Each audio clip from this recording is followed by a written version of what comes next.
உலக பட்டினி தினத்தை முன்னிட்டு தமிழக வெற்றி கழக அமைச்சர்கள் பொதுமக்களுக்கு உணவு வழங்கினர். சென்னை தியாகராய நகர் சட்டமன்ற உறுப்பினர் அலுவலகத்தில் ஊரக வளர்ச்சி மற்றும் நீர்வளத்துறை அமைச்சர் என் ஆனந்த் 1000க்கும் மேற்பட்ட பொதுமக்களுக்கு உணவு வழங்கினார். இந்நிகழ்ச்சியில் கட்சியின் முக்கிய நிர்வாகிகள் கலந்து கொண்டனர்.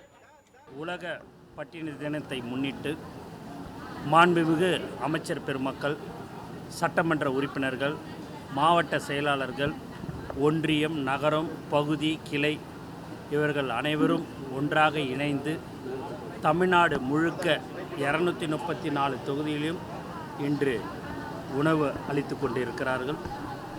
மேலும் பல்வேறு மாவட்டங்களில் தளபதி விலையில்லா விருந்தகம் நடைபெற்று கொண்டிருக்கிறது பல ஆண்டுகளாக.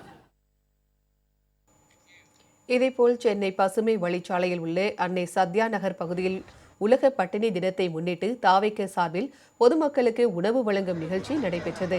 இந்நிகழ்ச்சியில் உணவுத்துறை அமைச்சர் வெங்கட் ரமணன் கலந்து கொண்டு பொதுமக்களுக்கு உணவு வழங்கினார். இந்த உலக பட்டினி தினம், அதனால் எங்கள் மாண்பு முதலமைச்சரோட அறிவுறுத்தல் பிரகாரமும் பொதுச்செயலாளர் அட்வைஸ் பிரகாரமும் தொகுதியில் இருக்கிற எல்லா இடங்கள்லையும் மக்களுக்கு எங்கெல்லாம் உணவு தேவைப்படுகிறோம் அங்கே எல்லாப்போ கொடுக்குறோம். தொகுதி மட்டும் இல்லை, மாவட்ட செயலாளர் மூலமாக, எம்எல்ஏ மூலமாக, அமைச்சர் மூலமாக தமிழகத்தின் எல்லா இடங்கள்லையும் எல்லா மக்களுக்கும் உண்டான பசி பிணி போகணுங்கிறதுனால இந்த உலக பட்டினி தினத்தில் எல்லாத்துக்கும் சாப்பாடு கொடுக்குறோம்.